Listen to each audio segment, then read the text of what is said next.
The White House says the president has been briefed and the Pentagon is hoping to release some details soon. Let's bring in our terrorism analyst, Tom Mockaitis from DePaul University. Tom, thank you for joining us this morning.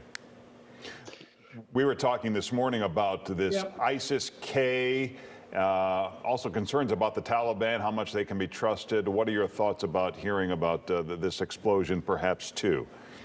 Well, this is in all probability ISIS-K or some similar group.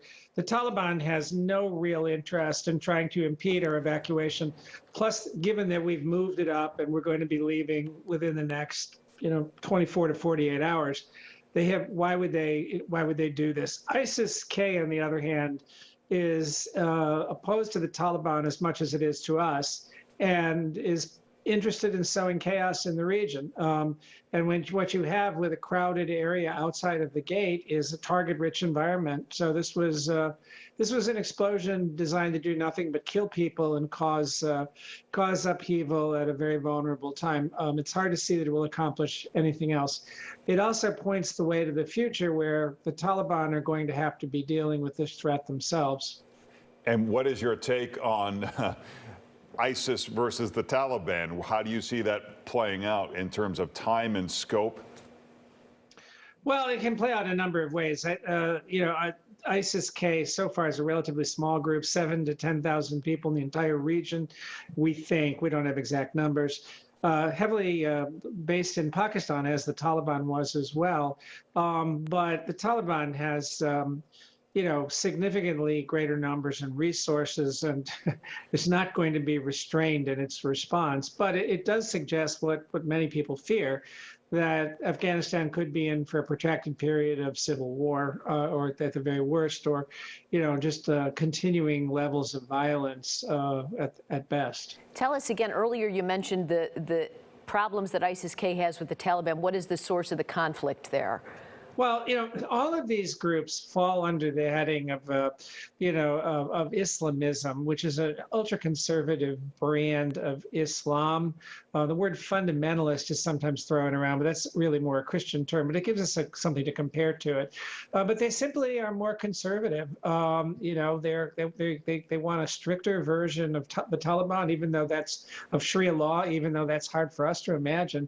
And they're also committed to a global conflict to reestablish the caliphate, which is what has not existed since the end of the Ottoman Empire in the 1920s. And the Taliban is much more pragmatically focused on controlling Afghanistan itself. So, Tom, what does it mean for American interest when we depart for good? And is it different whether it's a civil war versus just the Taliban running the show? This is the exact dilemma we had in the 1990s. In some ways, you want a stable Afghanistan. Because if the Taliban's in control, there's a very high likelihood that they will not allow groups like Al-Qaeda and ISIS to, in fact, operate on their soil, and certainly not to plan attacks on the U.S., because they saw what happened last time. If they're engaged in this kind of struggle, it means that they don't have complete control of their territory. Who knows what could happen? On the other hand, ISIS will be, in all likelihood, too busy fighting the Taliban to cause us much difficulty. The real issue is regional instability. Pakistan and the surrounding Central Asian republics, possibly Iran. It's not a good situation any way you look at it. We're hearing now that there's reports of at least 13 people have been killed in the explosion. That a Taliban official has told the Reuters news agency that.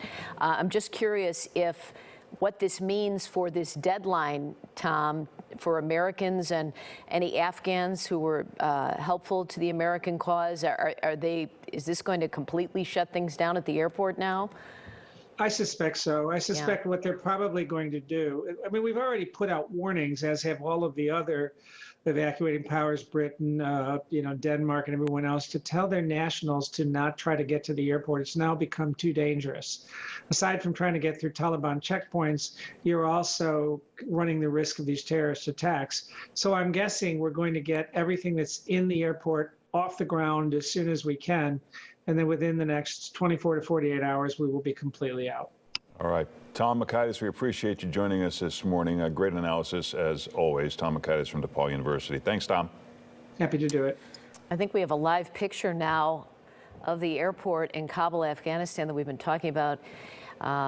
It's in the evening after 7 o'clock. Again, report of one explosion, possibly two, outside the airport there. We will bring you more as it becomes available. Stay tuned.